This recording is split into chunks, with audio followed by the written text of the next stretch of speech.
गुरुर्ब्रह्मा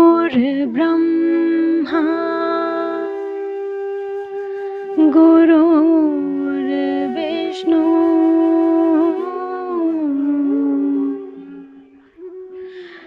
गुरुर्देवो महेश्वरा गुरुर्साक्षात् परब्रह्मा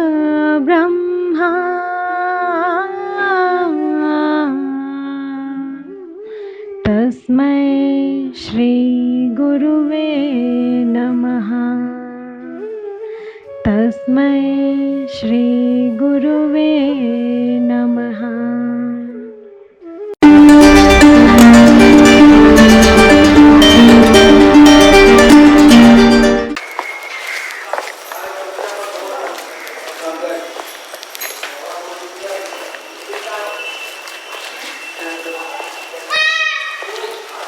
आ जाइए, बच्चे भी रखते हैं करते हैं।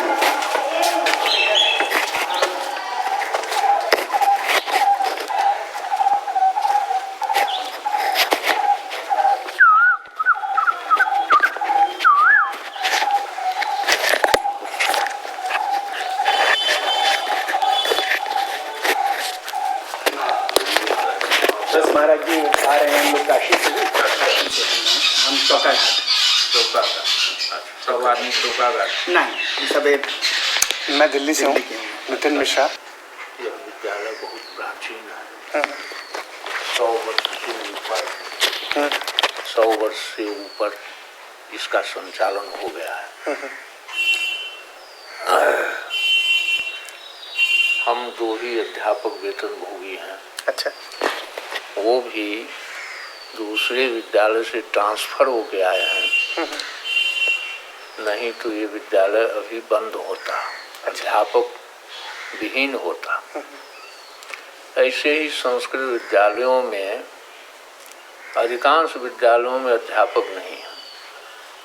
आज 30 वर्षों से कोई नियुक्ति नहीं हुई और अध्यापक रिटायर होते गए। इस तरह की स्थिति में वाराणसी में 10 विद्यालय, संस्कृत विद्यालय कम से कम ऐसे हैं जिसमें एक भी अध्यापक नहीं है। वो चाहे तो बंद पर हैं या बंद के कगार पर हैं। उससे भिन्न भी जो बचे हुए विद्यालय हैं, संस्कृत माध्यमिक विद्यालय, उसमें भी कहीं 1 कहीं 2 ही है। तो संस्कृत शिक्षा का इससे नुकसान हो रहा है। अब यह स्थिति आ गई है कि सारे संस्कृत विद्यालय बंद होने के कगार पर हैं। दूसरी समस्या संस्कृत का यह है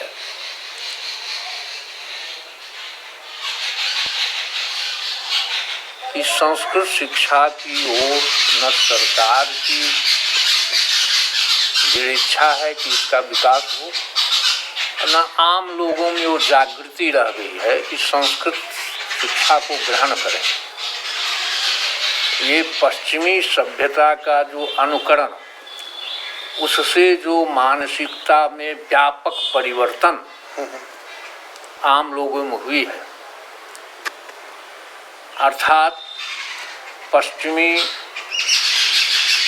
सभ्यता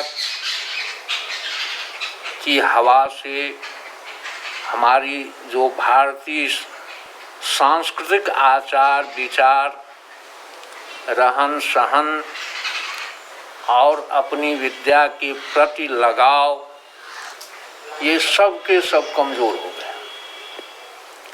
संस्कृत शिक्षा तप से प्राप्त होती है और आज तप करने को कोई तैयार नहीं। सभी उसी ओर भाग रहे हैं, शीघ्र मुझे पैसा मिल जाए, धन मिले, तत्काल मिले। इसलिए इस शिक्षा के प्रति लोगों का आकर्षण कम हो रहा, क्योंकि तत्काल इसमें कुछ नहीं है। तत्काल तप है, फल तो महान है। यदि संस्कृत शिक्षा को आर्ष परंपरा से, आर्ष शब्द समझते हैं?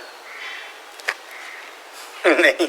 ऋषियों के द्वारा जो स्थापित गुरुकुल परंपरा है, उस परंपरा के अनुसार यदि संस्कृत शिक्षा को ग्रहण किया जाए, इसका महान फल है चारों दिशाओं में, व्यावहारिक जीवन में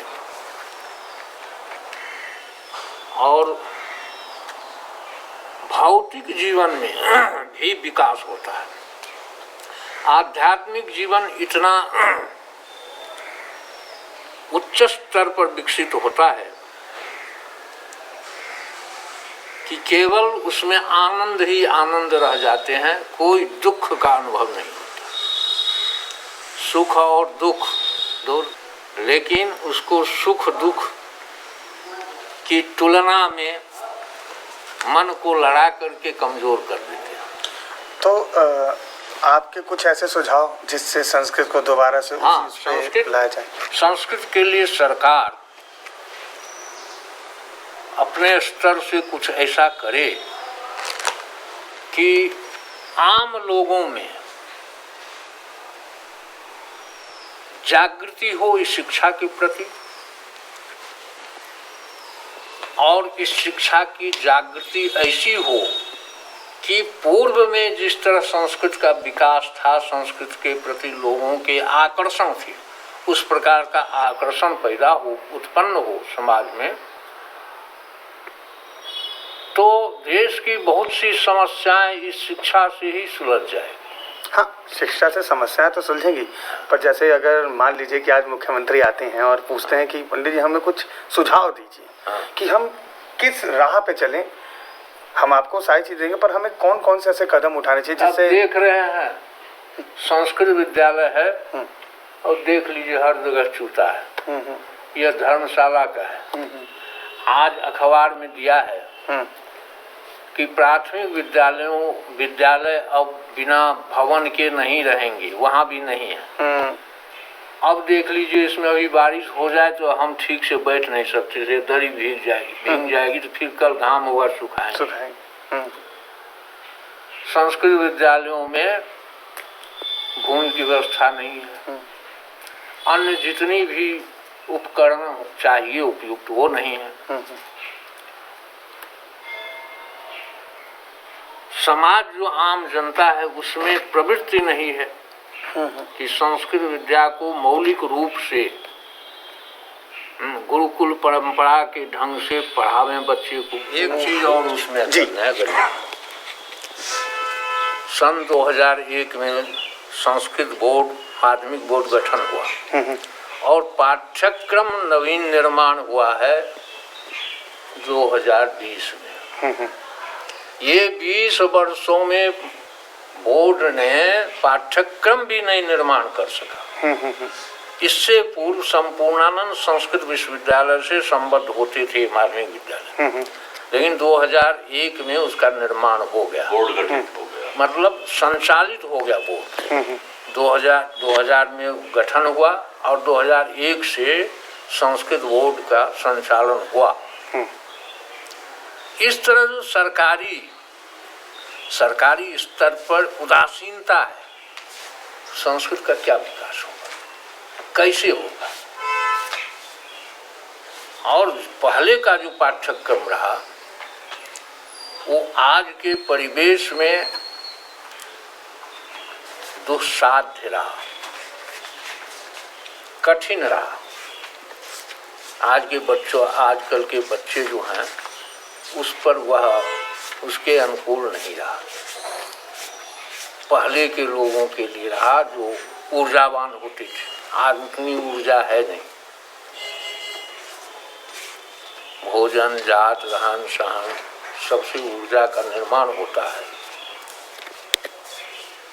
प्राकृतिक वायु, जल इत्यादि से ये सभी दूषित हैं, इसलिए ऊर्जा भी कमजोर है।